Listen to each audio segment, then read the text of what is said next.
Oração por um milagre.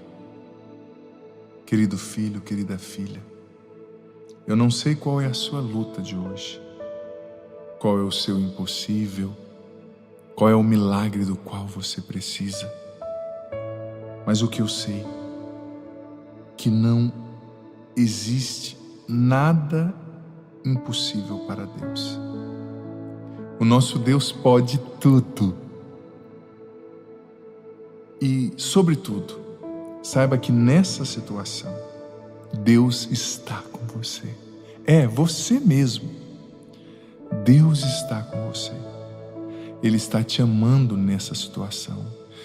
Ainda que você não veja, filho, filha, não perceba. Deus está cuidando de você nessa situação. Ele te ama muito do jeito que você é, da forma como você está. E Ele nunca vai abandonar você. A palavra de Deus no Evangelho de Lucas, capítulo 1, versículo 37 diz: porque para Deus nada é impossível. E ainda Lucas 18, 27 diz o seguinte: as coisas que são impossíveis aos homens são possíveis a Deus.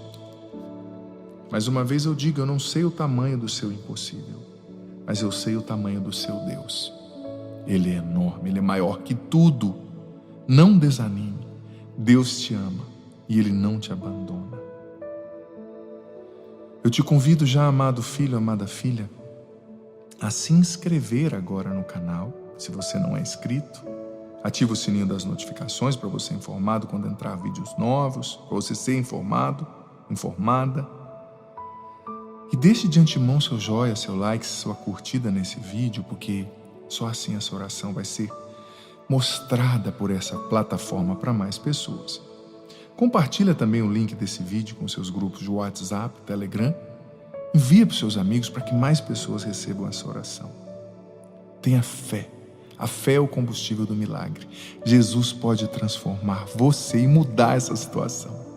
Ele é Deus. Vamos pedir com fé, confiando na vontade soberana dele, que é sempre o melhor para nós, óbvio, mesmo quando nós não entendemos.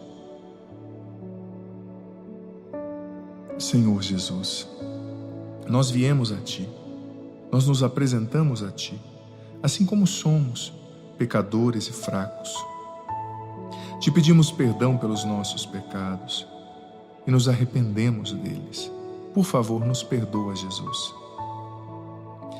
Jesus, nós te pedimos perdão pelas nossas fraquezas e no Teu nome agora nós perdoamos todos os que nos prejudicaram e fizeram o mal contra nós.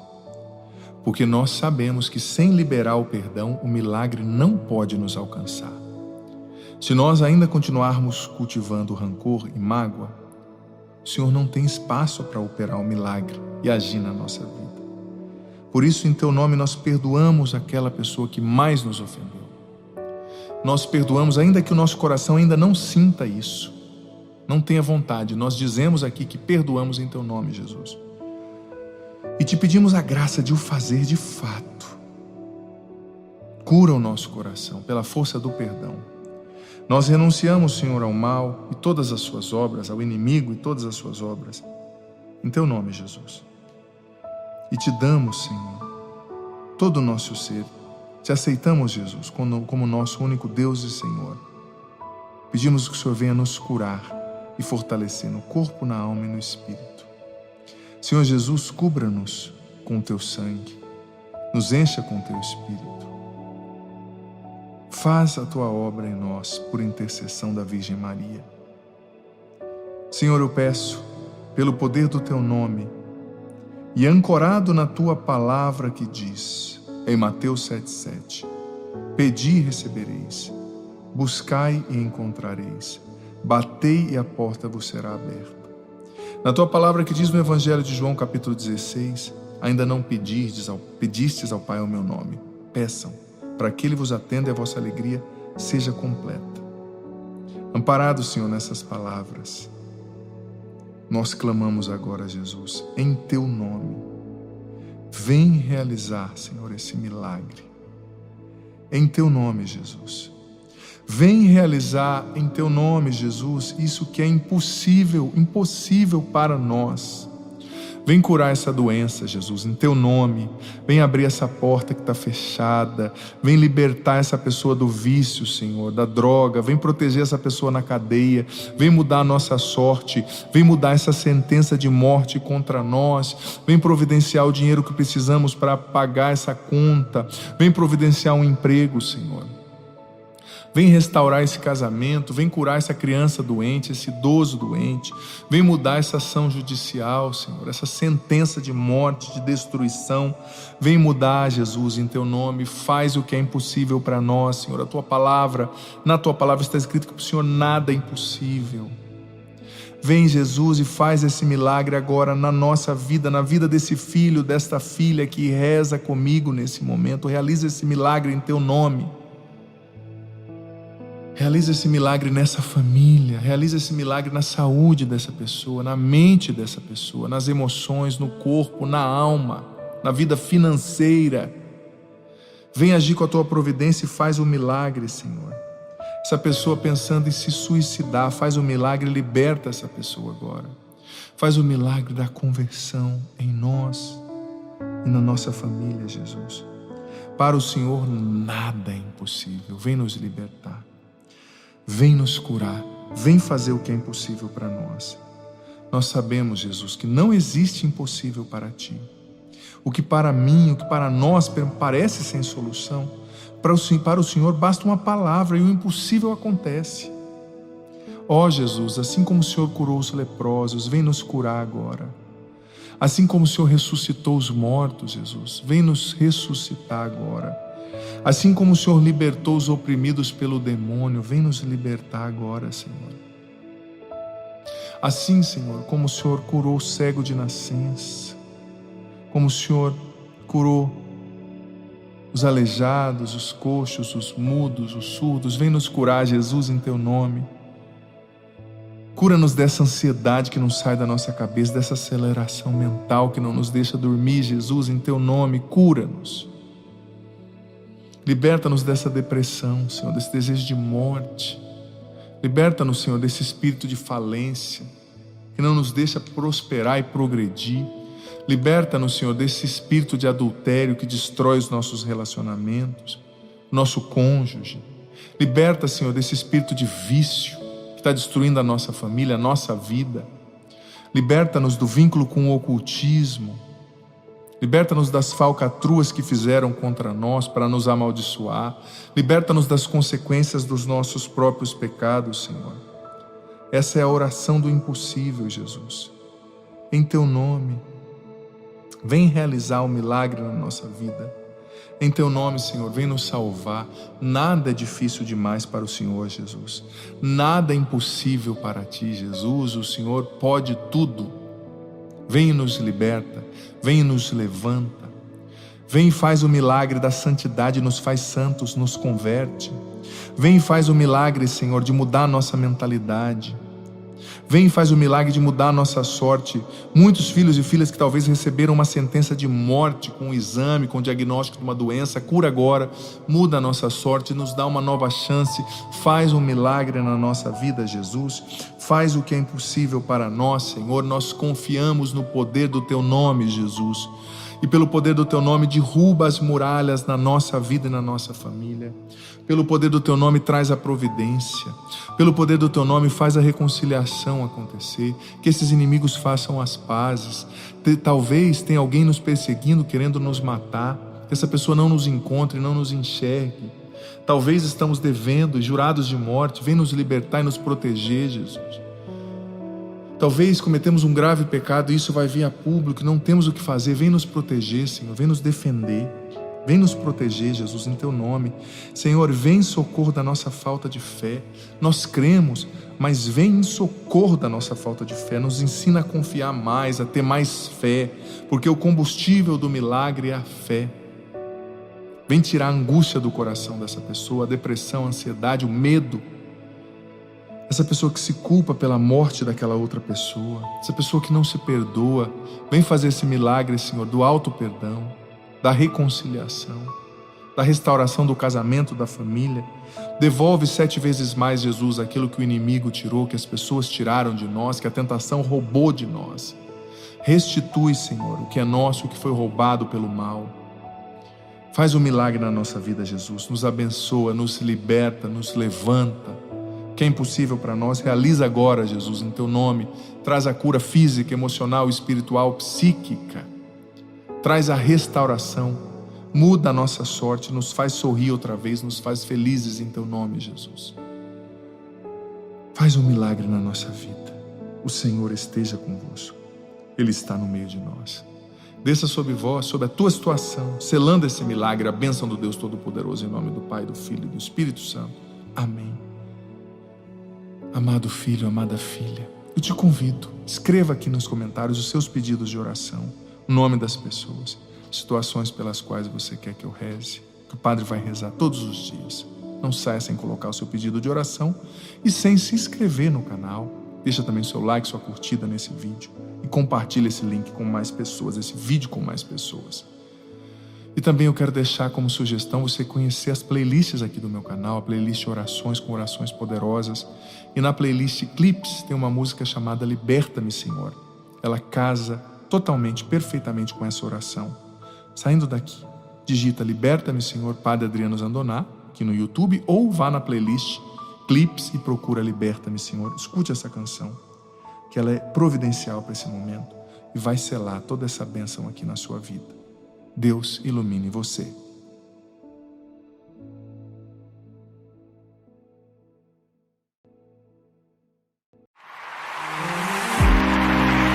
quero convidar você a cantar e a reconhecer que Jesus é o maior tesouro da sua vida. Levante seus braços, canta isso comigo. Não te troco pelos prazeres. Não te troco pelos prazeres deste mundo. Por ti minha alma anseia. Não quero riquezas nem poder dos homens. Só de ti preciso. Não te troco, força. Não te troco pelos prazeres deste mundo. Por ti minha alma anseia. Não quero riquezas nem poder dos homens. Só de ti preciso. Seus braços. Tesouro escondido,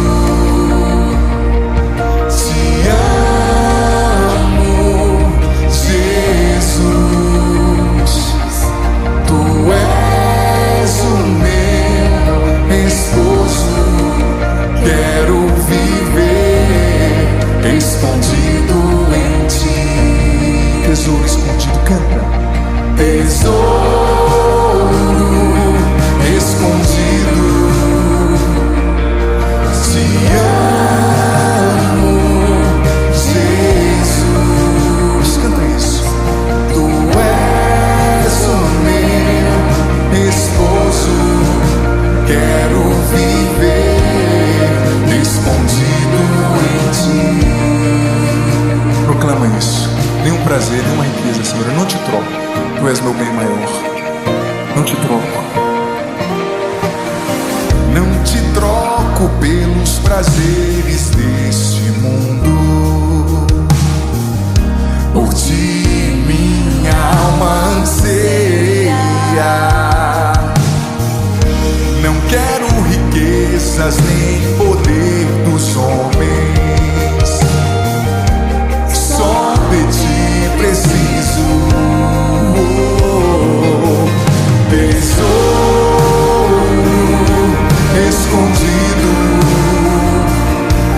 te amo, Jesus, tu és o meu esposo, quero viver escondido em ti. Tesouro escondido, cante. Tesouro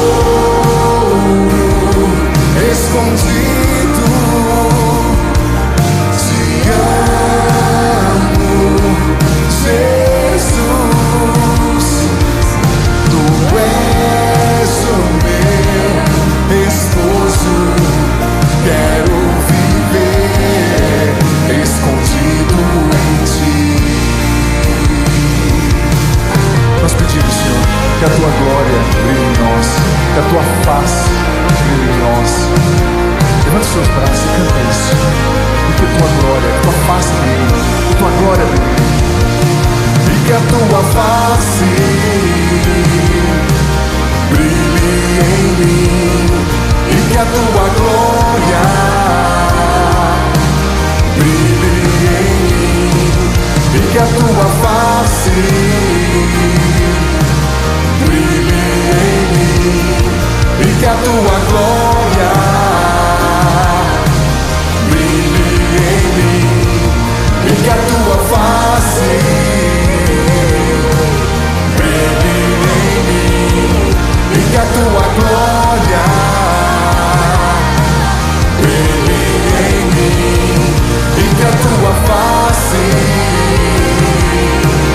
brilhe em mim. E que a tua glória brilhe em mim. Tesouro escondido, eu quero ouvir você. Solta a voz, força! Tesouro escondido. Mais forte, te amo, Jesus, canta!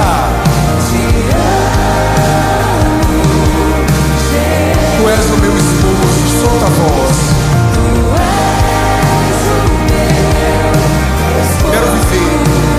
Quero viver escondido em ti. Tesouro escondido, canta isso. Tesouro escondido, te amo,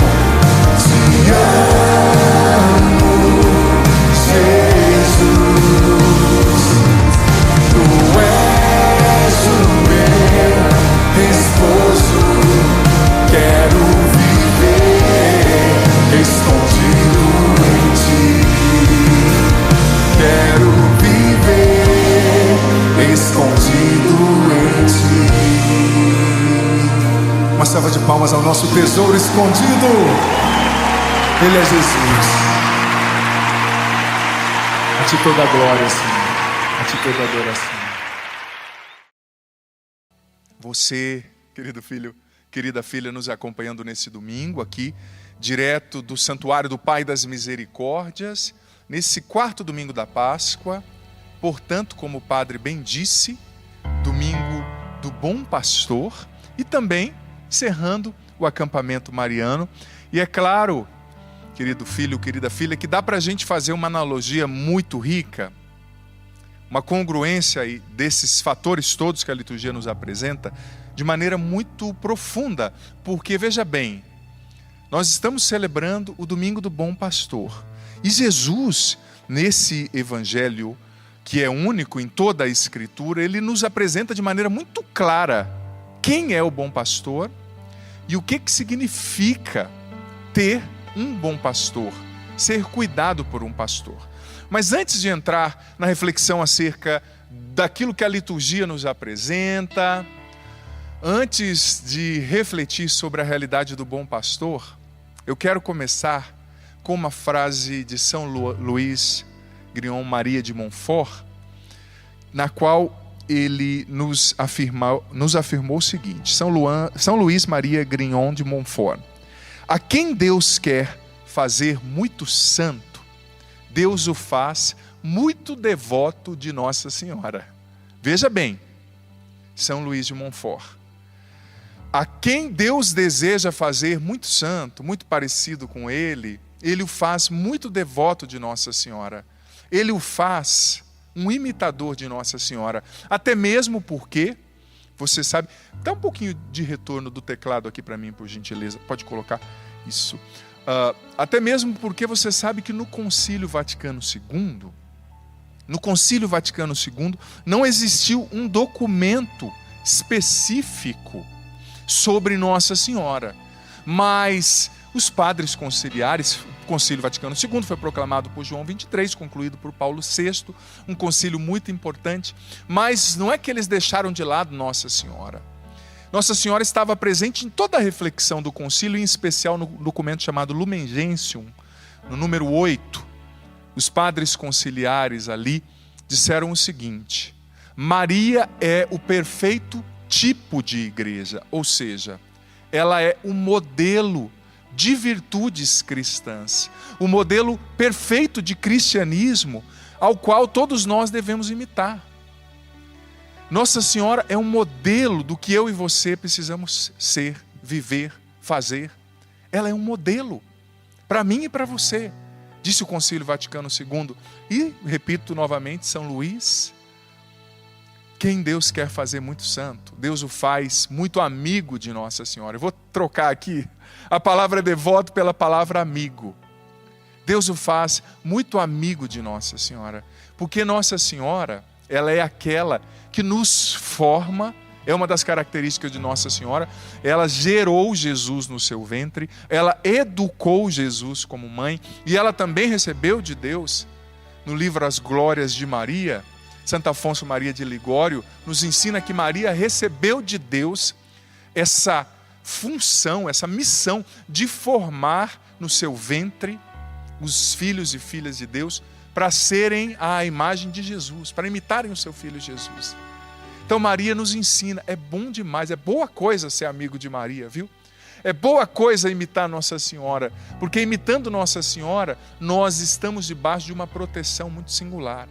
Quando você se torna amigo de Maria, você de fato está debaixo de uma proteção muito especial, porque ela recebeu de Deus essa autoridade de intercessão para interceder, para nos guardar. Mas enfim, feita essa introdução, depois eu vou voltar com Maria no final da reflexão. Eu quero refletir um pouco sobre aquilo que a liturgia de hoje nos apresenta. Você sabe que depois que mataram Jesus, os discípulos ficaram com medo, mas Jesus ressuscitado apareceu, ora aqui, ora ali. Mas precisamente no dia de Pentecostes, naquela época a festa judaica do Pentecostes era chamada de Shavuot, que era a festa onde eles celebravam a aliança que tinha sido feita com Deus no Monte Sinai, através de Moisés, a entrega da lei. Naquele momento o Espírito Santo veio sobre os apóstolos e Pedro fez, primeira leitura de hoje, uma fantástica pregação, que disse à leitura que como fruto dessa pregação, 3.000 pessoas foram convertidas. E veja bem, naquela época não se tinha microfone como agora, não se tinha amplificadores de voz. Então, ou seja, o negócio foi tão contagiante que a impressão que dá é que um foi falando para outro, né? E a primeira leitura apresenta o seguinte, no versículo 37 da primeira leitura diz o seguinte, que eles ficaram aflitos de coração. E o verbo original que foi usado ali, do grego com o qual o Novo Testamento foi escrito, é o verbo katanisso, que queria dizer o seguinte, não era só uma aflição, eles sentiam como que pontadas no peito, quando eles ouviram a palavra de Pedro. Eles sentiam uma contrição tão grande, quando eles ouviam as palavras de Pedro. Eles sentiam uma dor na alma, sabe? Catanissou, essa aflição. E aí eles perguntaram, ouvindo a pregação de Pedro, depois da pregação, o que nós devemos fazer, Pedro, para fugir dessa ira de Deus, uma vez que nós e as nossas autoridades mataram Jesus, que Deus enviou para nos salvar? E Pedro disse, cada um precisa ser batizado. Sendo batizado, buscando a conversão. Olha só que exemplo de pregação eficaz. A pregação eficaz é aquela que gera conversão. É aquela que gera mudança de vida para melhor, sabe?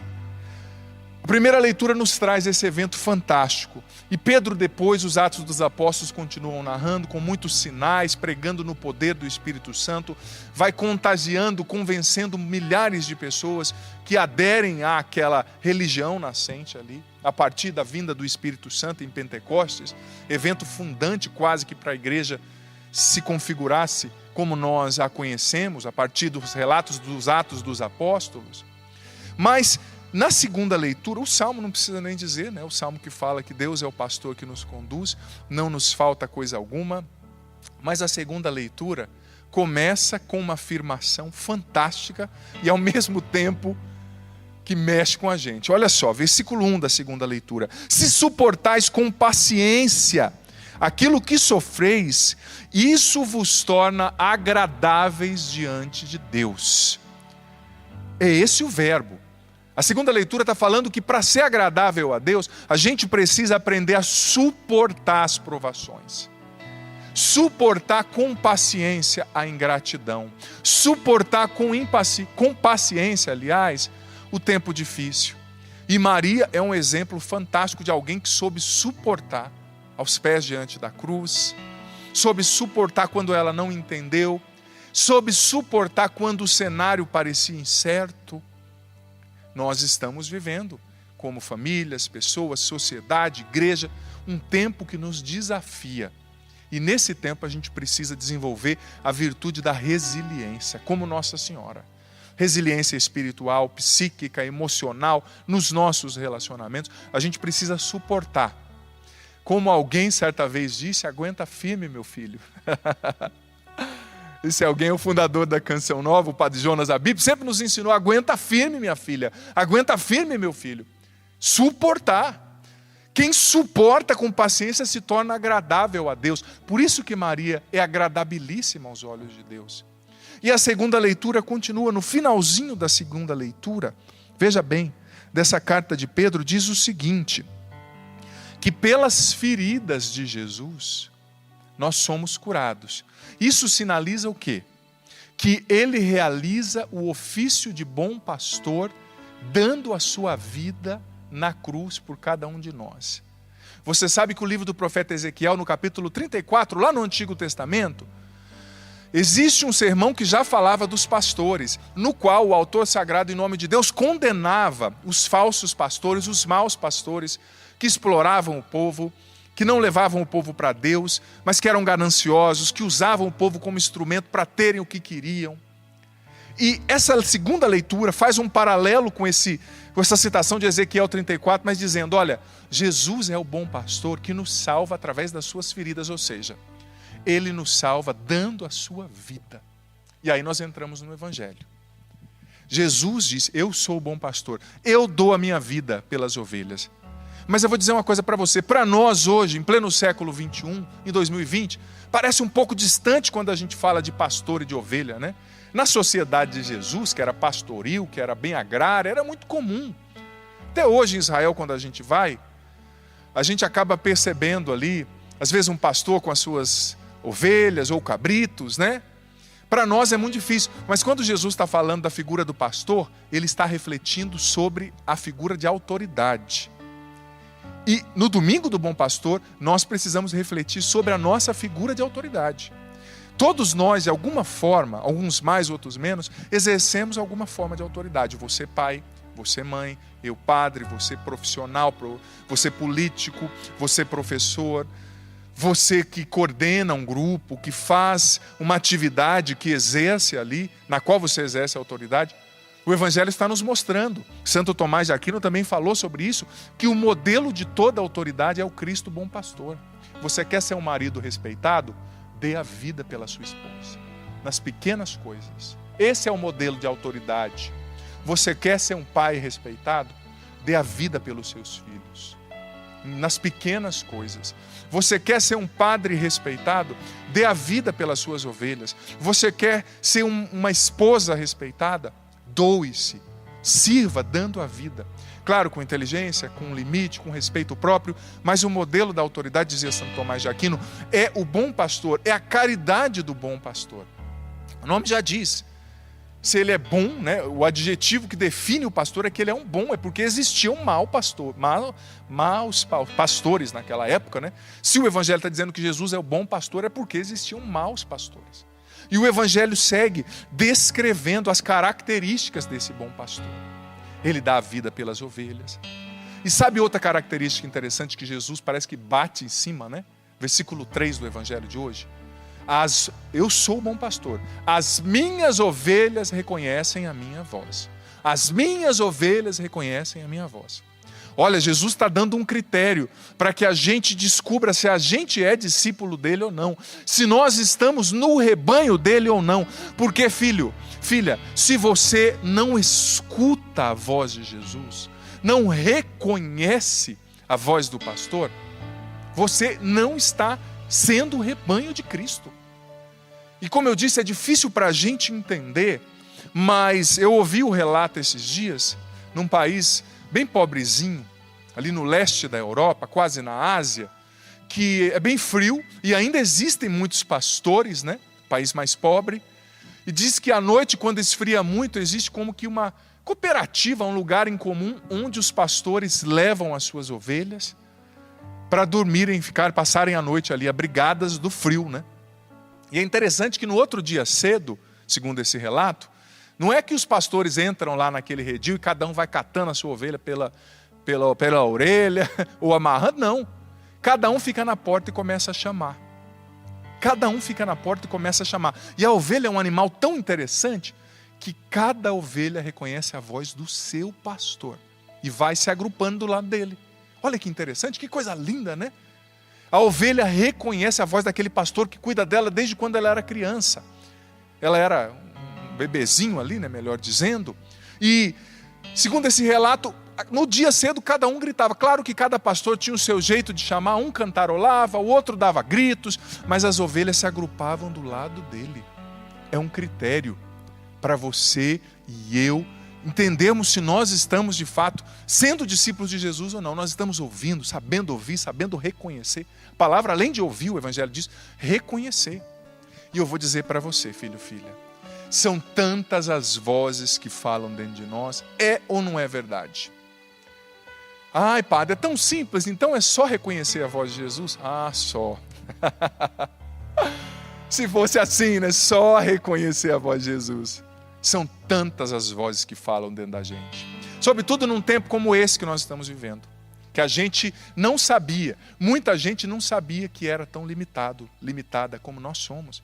Porque quando está tudo bem, a gente não pode ser aqui, fazer de conta que não está acontecendo nada. Eu não quero só falar do problema da pandemia, mas eu também não posso fingir, como padre, que ele não está acontecendo, né? Tem gente que fala só a palavra positiva. Tudo bem, eu vou falar a palavra positiva do Evangelho. Mas nós estamos vivendo um momento difícil, não dá para negar. Sabe? E quando está tudo bem, a gente não percebe o quanto que a gente é fraco, gente. Quanto que a gente é limitado, quanto a gente é impotente diante de certas coisas. A gente não tem o controle da vida, das coisas. Às vezes, nós temos fantasias de compensação, ilusões de onipotência, sobretudo quando a gente tem bem, tem dinheiro, ou tem uma condição, ou uma capacidade, né? Uma profissão boa, a gente acha que a gente sabe, a gente acha que a gente pode, mas vem uma situação como essa de uma pandemia e mostra o quanto que a gente é impotente. Quanto que a gente é frágil como uma ovelhinha. A ovelha é um animal, um dos mais frágeis que existem, que facilmente é capturada pelo lobo, pelo urso, que facilmente cai num buraco e quebra a perninha, que tem uma visão muito limitada, precisa do pastor, sabe? E num tempo como esse, no qual tantos sentimentos estão vindo à tona dentro de nós, é ou não é verdade? Você fechado dentro de casa já há tanto tempo nessa quarentena, você com essa perda financeira, você empresário, você pai de família, você desempregado, você idoso, idosa, você criança, você doente. Quantos sentimentos vêm no nosso coração num tempo como esse? Você que não pode comungar, que não pode participar da missa, como a maioria de nós, né? E como a gente corre o risco, se a gente não vigia, de ouvir a voz do medo, não a voz do pastor. Como a gente corre o risco, se a gente não vigia, de ouvir a voz da ansiedade falando na nossa mente, no nosso coração, e não ouvir a voz do pastor. Como a gente corre o risco de ouvir a voz do desânimo. Quanta gente desanimada, que se entregou à preguiça, como eu dizia ontem na missa, à assídia, que é aquele pecado espiritual, a preguiça do bem, a preguiça de Deus, a preguiça de rezar, de buscar a Deus. Quanta gente ouvindo a voz do desânimo, padre, nada dá certo mesmo, a vida é assim. Quanta gente ouvindo a voz do medo, ansiosa, preocupada, agitada. Jesus está dizendo, você precisa ouvir a minha voz. Eu sou o bom pastor. Você que está dominado pelo medo, pela ansiedade, escute a voz do pastor, porque você só vai ter a proteção do pastor se você reconhecer a voz do pastor, se você obedecer, filho, filha, a voz do pastor. Se a gente não reconhece, se a gente não obedece, a gente não tem a proteção do pastor. E é difícil, porque muitas vozes mesmo nesse tempo, e em muitas circunstâncias, elas, explodem dentro da gente. Mais uma vez eu digo, é a voz do medo, é a voz da culpa, é a voz da inferioridade, é a voz do sentimento de incapacidade, quanta gente se sentindo inútil dentro de casa, quanta gente se sentindo incapaz, quanta gente desejando a morte, infelizmente. É um disparate isso, porque Deus te criou para a vida e para uma vida em abundância. O versículo 10 do Evangelho hoje disse. Mas existe a tentação, o ladrão, o diabo, as suas feridas, as coisas do assaltante, do ladrão desse mundo, que é o inimigo, que querem roubar, matar e destruir. Existem muitas vozes dentro de nós. Por isso que Santo Inácio de Loyola ensinava que a gente precisa fazer o discernimento dos espíritos. E o que é o discernimento dos espíritos, filho, filha? Nada mais é do que, a partir de uma atenta observação, perceber quais são as vozes que estão me dominando. Nossa Senhora é mestra, é mãe, e ela pode sentar agora aí do seu lado, você nessa cadeira, você nesse sofá, nessa cama, e ajudar você a separar o joio do trigo dentro de você, a separar o certo do errado, a separar a voz do pastor da voz do assaltante. Porque eu digo para você, se você e eu não ouvimos a voz do pastor, filho, nós vamos ficar doidos.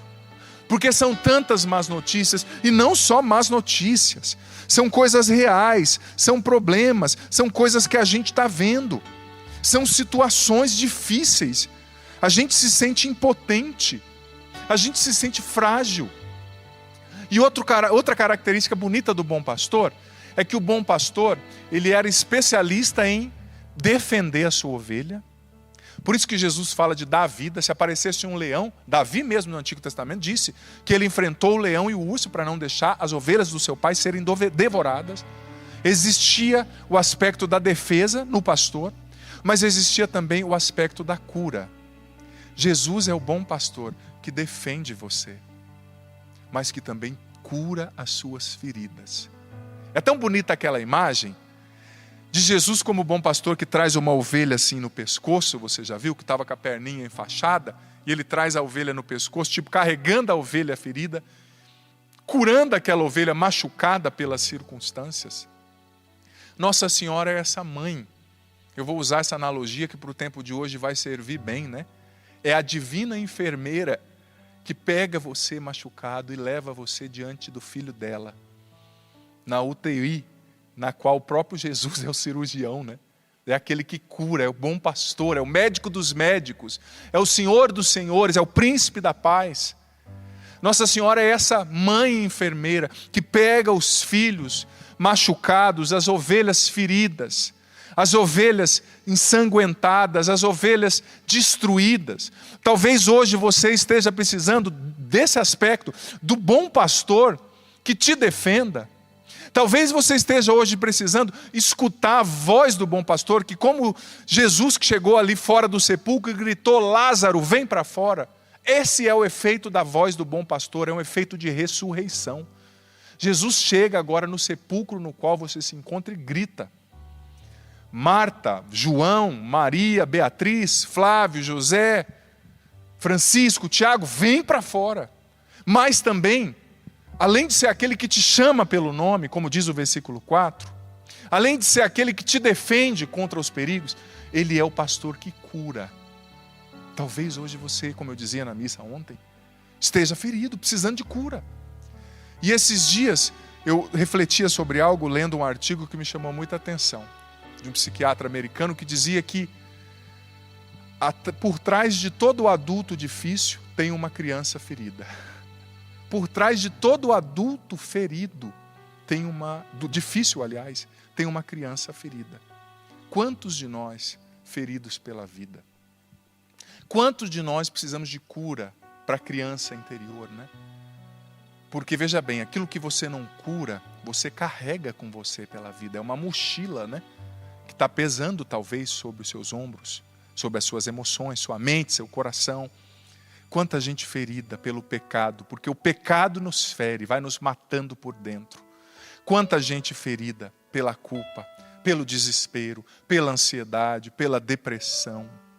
Quanta gente ferida pela mágoa. A mágoa é cáustica, é um ácido que vai nos comendo por dentro, vai nos amargando. Pessoas magoadas consigo mesmas, porque você cometeu tantos erros. Você fez tantas coisas erradas, você se boicotou, hoje a tua vida não está melhor, talvez por culpa sua. Mas essa mágoa que você traz contra você mesmo está te consumindo. Talvez hoje você traga essa ferida profunda, essa mágoa contra você, essa mágoa contra aquela pessoa que abusou de você, contra aquele marido que te abandonou. Talvez hoje você trazendo o peso do mundo sobre as suas costas. O bom pastor está dizendo, vem aqui. Deixa eu pegar você no colo, deixa eu curar você. Mas o interessante é que às vezes é difícil para a ovelha alcançar onde o pastor está, porque é difícil, mas o pastor tem uma auxiliar fantástica. Nossa Senhora, que vai até você, que pega você e leva para o teu filho, para o seu filho, melhor dizendo, né? Para o filho dela, Jesus, para que ele te cure. Mais uma vez eu digo, por trás de todo adulto amargo, por trás de todo adulto difícil, tem uma criança ferida. E é interessante, a gente precisa refletir sobre a forma como é construída, por exemplo, a nossa autoestima, a base da nossa personalidade. A gente é afetado pelas experiências que aconteceram na nossa vida, na nossa infância, na gestação da mãe. Talvez você, como criança, não estamos aqui para culpar os pais que fizeram o melhor, não é fácil ser pai e mãe, eles também tinham as feridas deles, mas a gente precisa reconhecer quais são as nossas feridas, né? Talvez você, como criança, não se sentiu qualificado, não se sentiu validado. Talvez você não sentiu que você era alguém bonito, importante, inteligente. Às vezes você traz essa ferida, sabe, desse sentimento de inferioridade, de incapacidade, porque não acreditaram em você. Ou talvez porque te superprotegeram. A superproteção de um pai e de uma mãe estraga muito, porque você está inconscientemente mandando a mensagem para o seu filho de que ele não é capaz de fazer as coisas, que ele não dá conta dele mesmo sozinho, que ele não é capaz, que ele precisa da mamãe babando, do papai babando, né? Talvez você tenha uma criança ferida dentro de você. Ferida por esse abuso que você não superou, ferida porque você não foi acreditada, ferida porque você não se sentiu valoroso, você não se sentiu qualificado. E é interessante que quando a gente traz uma ferida, uma criança ferida dentro da gente, ferida por um sentimento de inferioridade, por uma frustração, por uma solidão, por uma perda, isso causa uma insegurança de base na maneira como a gente se vê, né? E a gente acaba criando aquilo que é chamado de estratégias de compensação, né? Ou estratégias compensatórias. Você já percebeu que tem gente que não consegue dizer não para ninguém? Está sempre querendo agradar todo mundo? Por quê? Porque no fundo tem uma voz dizendo assim na mente da pessoa, ó, você foi rejeitada lá na infância, lá naquela situação. Então agora você tem que agradar todo mundo para que ninguém te rejeite mais. É uma estratégia compensatória, inconsciente, né? A pessoa não sabe dizer não para ninguém. A pessoa não sabe se posicionar, quer estar bem com todo mundo. Só não fica bem consigo mesmo, porque quem quer agradar todo mundo acaba se desagradando em primeiro lugar, né? O não que você não sabe dizer para o outro é o não que você dá para você mesmo, para a sua saúde, para as suas emoções. Quem não sabe dizer não está sempre se auto-boicotando. Mas às vezes é aquela voz da criança ferida. Você tem que agradar todo mundo, você tem que dizer só sim. Talvez você seja uma pessoa assim, que não saiba dizer não. Porque lá no fundo tem uma ferida, uma criança ferida. Você não sabe dizer não para ninguém. Talvez você é aquela pessoa hiperperfeccionista, porque tem aquela estratégia compensatória na mente, dizendo assim para você, olha, você tem que ser perfeito em tudo, você não pode errar. Se você errar, você não vai ser mais a menininha bonitinha da mamãe, o menininho bonitinho do papai. Claro, eu estou usando a hipérbole, né? Mas é como se a voz daquela ferida que aconteceu lá na tua infância continuasse falando na tua cabeça.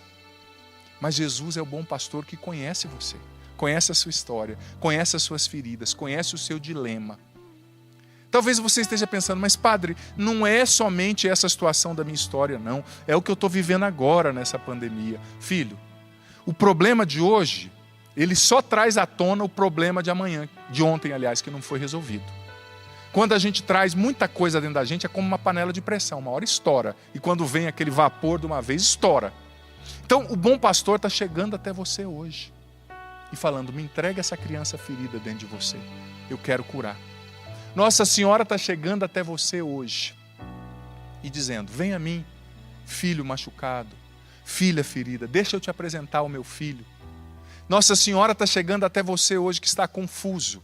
Confuso porque só está ouvindo a voz do medo, só está ouvindo a voz do pessimismo, só está ouvindo a voz da mágoa, só está ouvindo a voz do desespero. Nossa Senhora está dizendo para você, como aquelas avós, aquelas mães, né, que sentam assim do lado e vai ensinando, né? Olha, isso aqui é certo, isso aqui é errado. Nossa Senhora quer ensinar você. Porque como eu dizia na missa ontem, é nos momentos mais difíceis que Nossa Senhora está mais pertinho da gente para nos levar ao bom pastor, para nos ensinar a receber a cura que vem do bom pastor, nós, ovelhas feridas. É mais nos momentos mais difíceis que Nossa Senhora está ao nosso lado para nos ajudar a ouvir a voz do bom pastor, a discernir a voz certa, a não se entregar à voz do desespero, à voz do medo. Gente, e é preciso desenvolver essa resiliência, porque nós vamos ter que suportar. Não tem outra palavra. A segunda leitura foi pedagógica. É suportar essa perda, suportar esse problema, você que é profissional da saúde, essa tensão, suportar o não estar indo na igreja agora, não entregar os pontos. É aguentar firme, meu filho, minha filha. É aguentar firme. Mas você não está sozinho. Nossa Senhora está com você. Gente, é nos momentos mais difíceis que Nossa Senhora está mais perto da gente, para nos levar ao bom pastor. Eu me recordava, hoje eu falava com a minha mãe, um abraço para ela, um beijo no coração, mãe, se a senhora estiver assistindo, tenho certeza que está. Falava com a minha mãe e me lembrava, preparando essa homilia, de algo que a minha mãe só me contou quando eu disse para ela que eu queria ser padre. Eu acho que, mesmo na sua simplicidade, minha mãe foi muito prudente e falou, eu não vou falar isso para o menino, senão ele vai achar que eu estou sugestionando, né, dizendo que ele tem que ser padre, que ele tem que ser isso ou que ele tem que ser aquilo. Mas quando eu tinha aproximadamente 19 anos, depois de ter vivido uma adolescência muito conturbada, eu discerni, 19 para 20 anos, que eu queria ir para o seminário, depois de fazer uma experiência com Jesus muito forte, através da oração da minha mãe, que me ajudou muito, das pessoas que foram muito importantes na minha vida, na minha conversão, na minha caminhada. Eu tive um namoro e terminei esse namoro sentindo que Deus me chamava para o sacerdócio e fui falar para minha mãe. Então a minha mãe me contou uma história, para ilustrar nessa história, que quando a gente sofre é quando Maria está mais perto da gente. Sobretudo você que é mãe. Não quero puxar a sardinha não, mas já estou puxando. Você que é mãe, você goza de um favor especial de Nossa Senhora. Saiba disso. Ela está pertinho de você. Sobretudo, mãezinha, quando você não sabe o que fazer com seu filho. Sobretudo, mãezinha, quando você se sente perdida. Quando você está sofrendo a depressão pós-parto, quando você está tentando engravidar e não consegue, Maria está aí do seu lado, sentada do seu lado desse sofá aí, nessa cadeira, abraçando você agora. E a minha mãe me dizia, eu não sabia da história, que quando minha mãe e meu pai se casaram, eles se casaram em 75, nós somos do Paraná, a família inteira do Paraná, mas o meu pai e minha mãe, recém-casados, decidiram mudar para São Paulo, uma cidade grande, né, naquela época. Dava muito, até hoje, né, as cidades grandes oferecem muito mais possibilidade de emprego, de tanta coisa. E eles se mudaram. Meu pai é caminhoneiro, graças a Deus, um homem muito trabalhador, toda a família. E ele conseguiu um emprego, só que como caminhoneiro ele viajava muito. E começaram a vida, ambos ali em São Paulo, né, moravam na Zona Sul. Cidade grande, a minha mãe e meu pai criados no interior do Paraná, até em lugar meio assim de colônia, né? Não acostumados com aquela loucura da cidade grande. A minha mãe, particularmente, não gostava. E a minha mãe teve a minha primeira irmã, que é a Cássia, que é 6 anos mais velha que eu. Teve a minha segunda irmã, que é 2 anos mais velha que eu. E ela ficou grávida de mim. Só que a gente não tinha muito parente próximo ali, né? Tinha um tio, mas que trabalhava muito também, viajando, né? Família todos de caminhoneiros. E a minha mãe me contou, nessa época, quando eu disse para ela que eu ia para o seminário, que quando ela estava com 5 meses de gravidez, me esperando, ela descobriu que a minha irmã mais velha estava com câncer. Um câncer fortíssimo no rim. Um tumor que, segundo os médicos, já tinha tomado o rim, tomado parte do tórax, e estava começando a tomar o estômago. Minha irmã tinha 5 anos, você imagina. E a minha mãe sozinha em São Paulo, aquela cidade enorme. E a São Paulo eu nasci em 82, né? A São Paulo de 81 para 82, não é a São Paulo de agora, né? De 2020. Então, uma cidade grande, com muitos desafios. Eu gosto demais de São Paulo, mas eu preciso reconhecer, não é? E os dois simples, começando a vida, não eram pessoas abastadas. Então, minha mãe descobriu, grávida, imagina você que é mãe, né? A Sônia aqui que é mãe, com uma criança de 5 meses, na barriga, que não sabia ainda se era homem, se era mulher, se estava saudável ou não. Descobre que a outra filha está em câncer e está com câncer e recebeu essa notícia assim, ó, está com câncer, já está espalhando e tem um tumor maior que uma laranja. E naquela época, o tratamento, você sabe que é evolutivo, né, vai melhorando, mas era muito agressivo, gente. A radioterapia, a quimioterapia, era quase expor a pessoa a uma radiação sem precedente. Você imagina isso há 38 anos atrás, né, como não era, 37 melhor dizendo. E a minha mãe me contou que ela começou a cuidar da minha irmã e o meu pai não podia parar de trabalhar, porque a gente não era rico. Se ele parasse de trabalhar, a gente não ia comer. Ele viajava. E ele disse para minha mãe, olha, meu amor, você vai cuidando da menina, vai fazendo o seu melhor. Tinha uma moça que ajudava a minha mãe a cuidar da minha outra irmã e eu vou viajar. E minha mãe foi para o hospital, e cuidando da minha irmã, e a barriga crescendo. E chegou um momento no qual o médico disse para ela, olha, dona Bárbara, a partir de agora, a senhora não pode mais acompanhar a sua filha, porque a senhora está gestando uma criança. E a sua filha, a partir de agora, vai começar a tomar banho, bem dizer, de radiação. Como eu disse, naquela época era diferente, uma gestante não podia estar lá. Não era intravenoso como hoje, uma injeção. Era o banho mesmo, radioativo, né? Eu não sei tecnicamente explicar, mas minha mãe, do jeito dela, me explicou. Então o médico disse, você não pode estar mais com a sua filha. Eu sei que é triste, mãe, mas você vai matar essa criança. Agora se coloca no lugar da minha mãe, você que é mãe. Ou você que não é e pode imaginar. Sozinha numa cidade enorme. A mãe dela a quilômetros de distância, lá no Paraná. Grávida de uma criança. Sabe? A outra filha morrendo, o marido viajando. E ela tinha que pegar ônibus para ir até o hospital. Minha mãe desesperada, não sabia o que fazer. Sabe o que ela fez? A melhor coisa possível e imaginário que uma mãe pode fazer. Ela me conta que ela estava num hospital chamado Nossa Senhora de Nazaré e ela chegou diante de uma imagem de Nossa Senhora. Olhou para Nossa Senhora como que dizendo assim, e aí mãe, o que eu faço agora? Somos só nós. Para onde que eu vou? Aí que eu digo que Maria ajuda a gente a escutar a voz do pastor, né? Parou diante da imagem de Nossa Senhora, rezou um pouquinho, olhou para a imagem de Nossa Senhora e parece que na imagem, pelo que eu entendi que a minha mãe me disse, né? Nossa Senhora estava grávida ainda, imagina. Minha mãe olhou para aquela imagem, colocou a mão na barriga e disse o seguinte, Virgem Maria, a partir de agora, essa criança que está no meu ventre, eu não sei se é homem, eu não sei se é mulher, não sei se está vivo, se está morto, a partir de agora ela colocou a mão na barriga e disse, essa criança é tua. Eu consagro a você. Eu não vou mais cuidar porque eu não posso, eu não consigo. Eu não vou abandonar minha filha para morrer sozinha. Eu não vou, eu não posso. A senhora é mãe, a senhora sabe o que eu estou dizendo, a senhora viu seu filho morrer, a senhora está comigo. Claro que a minha mãe não falou com todas essas palavras, na sua simplicidade, né?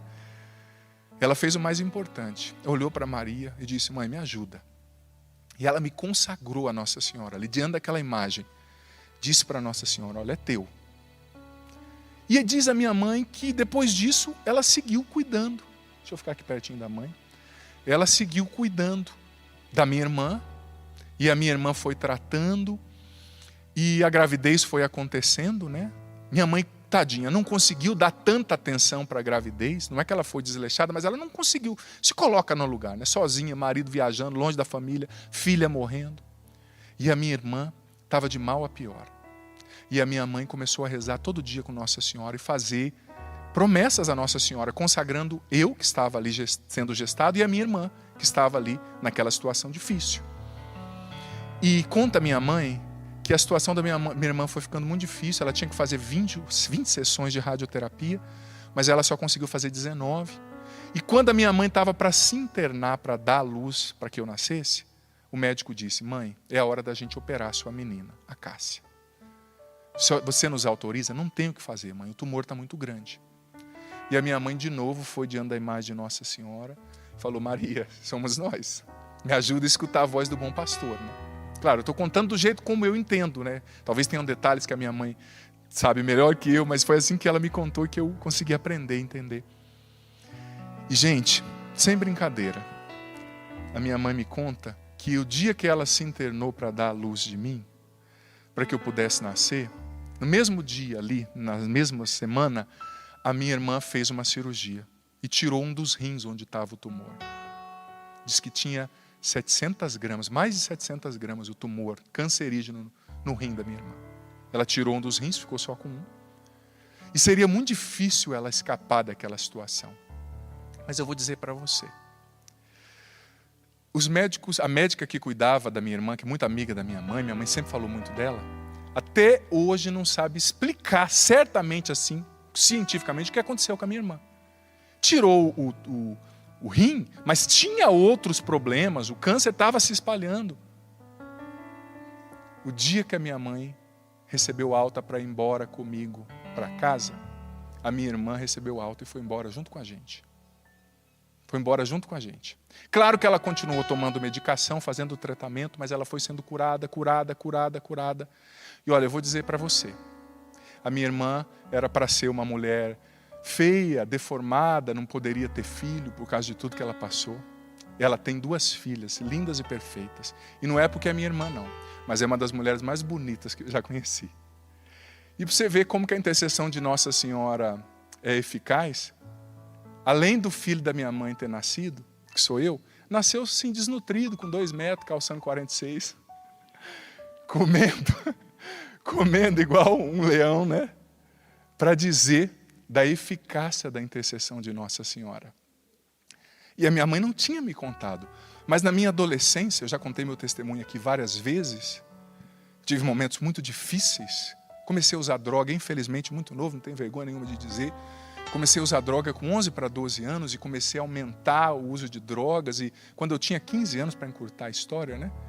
Eu tive um coma ali por causa de droga, um coma meio que misturei algumas drogas, enfim, bebida. E minha mãe e meu pai foram me buscar no hospital. Fui expulso da escola por causa de droga, meio que expulso do time. Sabe, comecei a dar muito trabalho e a partir desse dia, todo dia quase que eu chegava em casa de madrugada, chapado, chamando Jesus de Genésio. Eu abria a janela, abria a porta da sala, quem eu encontrava era minha mãe ajoelhada com um terço na mão, dizendo assim, eu estou rezando por você. E o dia que eu falei para ela que eu ia para o seminário, ela me contou que quando eu era drogado, estava na rua usando droga, disse que ela rezava o terço e falava assim, Nossa Senhora, lembra que eu te dei? Agora cuida dele. Eu já te dei. Você cuidou, você fez nascer. Agora ele é teu, Maria. Cuida dele. A Nossa Senhora não resiste à intercessão de uma mãe aflita. Nossa Senhora não resiste à intercessão de uma mãe desesperada. Minha mãe dizia. Aí quando eu falei para minha mãe, graças a Deus, com 17 anos eu fiz um retiro na igreja, depois de muita oração da minha mãe, ajuda de muita gente boa, tive o meu encontro pessoal com Jesus, fui batizado no Espírito Santo, me libertei das drogas, né? Mas quando ali com 19 para 20 anos eu fui dizer para minha mãe que eu queria ir para o seminário, aí ela me contou toda essa história. Só ali, olha só, ela me respeitou, né? Não sei se antes também eu ia querer ouvir, naquela vida doida, né? Mas ela me contou essa história. E ela no final falou assim, Nossa Senhora, eu te dei, mas eu não sabia que você ia levar assim também. Sabia que você ia levar de vez, né? Porque já que ela deu, Nossa Senhora pegou, tanto que eu sou padre consagrado a Nossa Senhora, consagrado a Jesus, só de Deus, né? Ou seja, tudo isso para ilustrar, eu tenho certeza que se esse rincão tivesse cheio aqui, a gente já estaria aplaudindo Nossa Senhora, né? E eu confesso que estou emocionado, você está vendo que eu estou tentando aqui, né, não parar, não chorar, não parar a reflexão.